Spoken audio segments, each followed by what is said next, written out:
Theme park 20 ಕೋಟಿ ರೂಪಾಯಿ ಯೋಜನೆ ಇದು.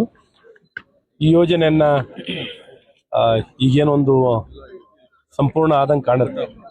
ಸಂಪೂರ್ಣ ಸಣ್ಣ ಪುಟ್ಟ ಕೆಲಸಗಳು ಇರ್ಬೋದೇನು, ಹೆಚ್ಚು ಕಡಿಮೆ ಎಲ್ಲ ಸಂಪೂರ್ಣ ಆದಂಗೆ ಕಾಣುತ್ತೆ ಇಲ್ಲಿ.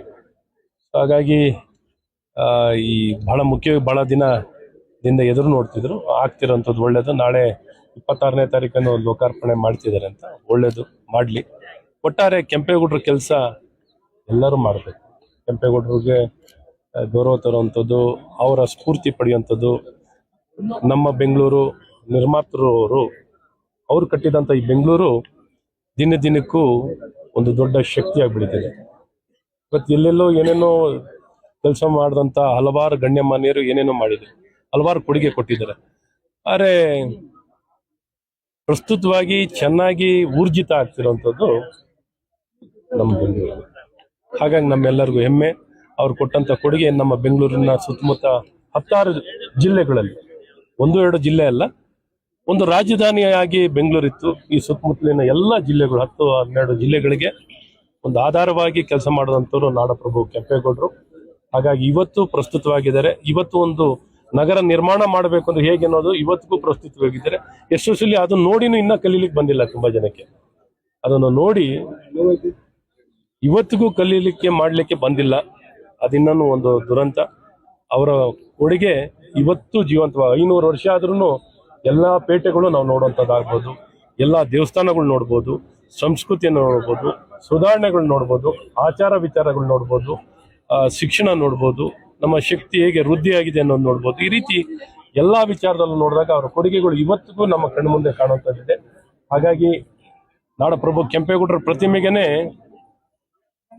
ಏನೊಂದು ಸಮೃದ್ಧಿಯ ಪ್ರತಿಮೆ ಅಂತ ನಾಮಕರಣ. ಯಾಕೆಂದ್ರೆ ಕೆಂಪೇಗೌಡರು ಅಂದ್ರೆ ಏನು, ಬೆಂಗಳೂರು ಅಂದ್ರೆ ಏನು, ನಮ್ಮ ಬೆಂಗಳೂರಿನ ಸುತ್ತಮುತ್ತ ಪ್ರದೇಶಕ್ಕೆ ಏನು ಹೆಸರು ಇರ್ಬೋದು, ಒಂದೇ ಸಂದೇಶ, ಒಂದೇ ಹೆಸರಲ್ಲಿ ಸಮೃದ್ಧಿಯ ಪ್ರತಿಮೆ. ಸಮೃದ್ಧಿ ಭಾಗದಲ್ಲಿರುವಂತಹ ಸಮೃದ್ಧಿ ನಾಡಪ್ರಭು ಕೆಂಪೇಗೌಡರು ಕಾರಣಕರ್ತರಾಗಿದ್ದಾರೆ. ಅವರ ಒಂದು ಪ್ರತಿಮೆಗೆ ಇದು ನಾಮಕರಣವನ್ನು ಮಾಡಿ ಇಡೀ ವಿಶ್ವಕ್ಕೆ ನಮ್ಮ ಶಕ್ತಿ, ನಮ್ಮ ಏನು ಅಸ್ತಿತ್ವವನ್ನ ಇಡೀ ವಿಶ್ವಕ್ಕೆ ಅವರ ಹೆಸರಿನ ಮೂಲಕ ಅದಕ್ಕೆ ಪ್ರತಿಮೆ, ಸಮೃದ್ಧಿಯ ಪ್ರತಿಮೆ ಅಂತ ನಾಮಕರಣ ಮಾಡುವಂಥದ್ದು. ಮತ್ತು ಇಡೀ ಕರ್ನಾಟಕವನ್ನೇ ಇಲ್ಲಿ ನಾವು ಸ್ಪರ್ಶ ಮಾಡ್ಬೋದು. ಇವತ್ತು ಇಡೀ ಕರ್ನಾಟಕದ ಎಲ್ಲಾ ಗ್ರಾಮದ ಮೃತ್ತಿಕೆ, ಎಲ್ಲಾ ಊರಿಂದ ಮಣ್ಣನ್ನ ತಂದಿರುವಂಥದ್ದು. ಬಹಳ ಪೂಜೆ ಪುರಸ್ಕಾರ, ಬಹಳ ಗೌರವದಿಂದ ಪೂರ್ಣ ರಥಯಾತ್ರೆ ಮೂಲಕ, ಪೂರ್ಣ ಕುಂಭ ಸ್ವಾಗತ ಮಾಡೋ ಮೂಲಕ ರಥಕ್ಕೆ ಬಹಳ ಎಲ್ಲರೂ ನಾಗರಿಕರು, ಇಡೀ ನಾಡಿನ ಜನರು ಎಲ್ಲರೂ ಭಾಗವಹಿಸಿ ಗ್ರಾಮಸ್ಥರು ಈ ಮೃತ್ತಿಕೆಯನ್ನು ಕಳಿಸ್ಕೊಟ್ಟಿರೋದು. ಹಾಗಾಗಿ ಇಡೀ ಕರ್ನಾಟಕವನ್ನ ಇಲ್ಲಿ ಕೆಂಪೇಗೌಡರ ಪ್ರತಿಮೆಯ ಮುಂದೆ ಇಲ್ಲೇ ಸ್ಪರ್ಶ ಮಾಡ್ಲಿಕ್ಕೆ ಸಾಧ್ಯವಾಗುತ್ತೆ. ಇಂಥ ಪುಣ್ಯ ಸ್ಥಳ ನಮ್ಮ ನಾಡಪ್ರಭು ಕೆಂಪೇಗೌಡರು. ಹಾಗಾಗಿ ಅವರ ಒಂದು ಗೌರವಾರ್ಥವಾಗಿ ಇಡೀ ಸಮಾಜಕ್ಕೆ ಕೆಂಪೇಗೌಡರು ಪ್ರೇರೇಪಣೆಯನ್ನು ಪಡೆದು ಕೆಲಸ ಮಾಡ್ತಿರೋಂಥ ವ್ಯಕ್ತಿಗಳನ್ನ ಗುರುತಿಸಿ 18 ಜನಕ್ಕೆ, 3 ಜನಕ್ಕೆ ಅಂತಾರಾಷ್ಟ್ರೀಯ ಸನ್ಮಾನ, ಒಂದು 15 ಜನಕ್ಕೆ ರಾಜ್ಯದ ಕೆಂಪೇಗೌಡರ ಪ್ರಶಸ್ತಿಯನ್ನು ಕೊಡುವಂಥ ಮೂಲಕ ಅವ್ರಿಗೆ ಗೌರವ ಸಲ್ಲಿಸಿ ಇನ್ನ ಪ್ರೇರೇಪಣೆ. ಮತ್ತು ಈ ಕಾರ್ಯಕ್ರಮವನ್ನು ಉದ್ಘಾಟನೆ ಮಾಡ್ತಿರೋರು ಮುಖ್ಯ ಅತಿಥಿಗಳು CP ರಾಧಾಕೃಷ್ಣ ಅವರು ಸಹ ಇವತ್ತು ನದಿ ಜೋಡಣೆ ಕೆಲಸಕ್ಕೆ, ಹೇಗೆ ಕೆಂಪೇಗೌಡರು ಕೆರೆ ಕಟ್ಟೆಗಳನ್ನ ನಿರ್ಮಾಣ ಮಾಡಿ ಪ್ರಕೃತಿ ಪರಿಸರವನ್ನ ಕೊಟ್ಟಿದ್ರು, ಅದೇ ದಾರಿಯಲ್ಲಿ ಅವರು ತಮಿಳುನಾಡಿನ ರಾಜ್ಯ ಅಧ್ಯಕ್ಷರಾಗಿದ್ದಾಗ ನದಿ ಜೋಡಣೆ ಕಾರ್ಯಕ್ರಮವನ್ನು ಕೈಗೆತ್ತಿಕೊಂಡು ಮುಂದಾಳತ್ವನ ವಾಜಪೇಯಿ ಅವರ ಕಾಲದಲ್ಲಿ ವಹಿಸಿದಂಥ ವ್ಯಕ್ತಿನೇ CP ರಾಧಾಕೃಷ್ಣ ಅವರು. ಹಾಗಾಗಿ ಅವರು ಕೆಂಪೇಗೌಡರ ಸ್ಫೂರ್ತಿ ಪಡೆದಿರುವಂಥ ವ್ಯಕ್ತಿ. ಅವರು ಬರ್ತಿರೋಂಥ ನಮ್ಮೆಲ್ಲರಿಗೂ ಹೆಮ್ಮೆ.